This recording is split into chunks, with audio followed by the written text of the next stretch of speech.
inspiration for the Lifeline came from a number of sources. Originally, it came out of our experience on our street in Stony Batter in Dublin, when we started a community garden on a tiny corner. And very quickly, a group formed around that project that became interested in the space around us and each other's skills in making a difference in that part of the city. That interest grew and grew as we had annual street parties, and we started looking at safety on the street and the lack of parks in our part of the city. And then we were given the potential to input into the Grange Gorman Development Project through a series of public consultations. And it was during those public consultations that a lot of needs emerged from the community that I found very intriguing about public space, and the fact that people actually didn't want cars on that site, that they wanted as much green space as possible.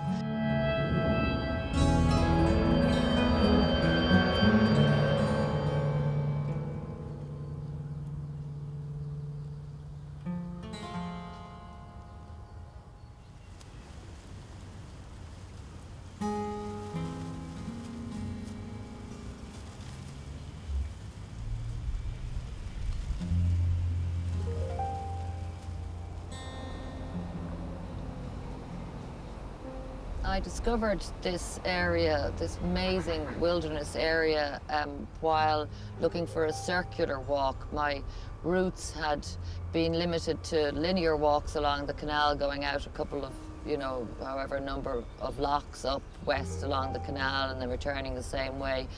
So one day I went up to Broome Bridge and I discovered you could access this amazing wilderness just by going through the station at Broome Bridge. So off I pottered, me and the kids and the dogs, and we've just never looked back since. We've been walking here for 15 years, closing in on this is the 15th year now. And it's amazing, it's just packed full of wildlife. There's species here you would never see in city environments. So along with that then you've got many more species of birds as well. So you've got the water birds too, in relation to the canal. You've got newts, you've got frogs. I've got my pond is teeming with newts, which came from this area.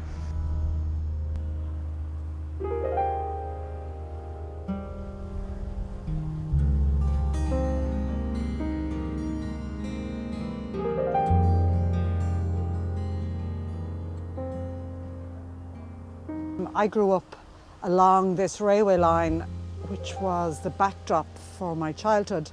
My parents both came from the area. My mother was from Phibsborough, my father from Cabra, and my father was a train driver. So the railway line and the railways in general fascinated me as a child and growing up. I was probably, other children in school would have been jealous. It was deemed to be a far more interesting and exciting job than many other kids' parents who would have worked in banks or in factories or in the ESB or somewhere. Being a train driver had somehow a kind of an exotic side to it as well. This railway line, by the time I think it closed when I was about 2 years of age, so I don't remember trains going down it at all, but it was very much part of my childhood. It backed on to, our houses were all along the side of the line, and back gardens backed onto it, so we used it as a playground, and it was a fantastic playground for us. You could come down in the snow, slide down the side of the hills.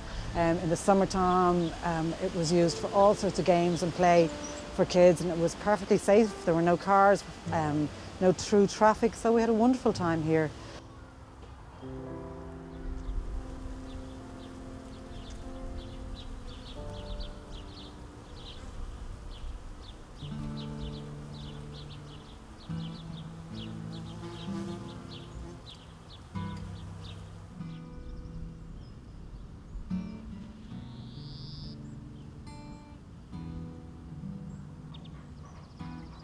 There's the Glasnevin Cemetery over there.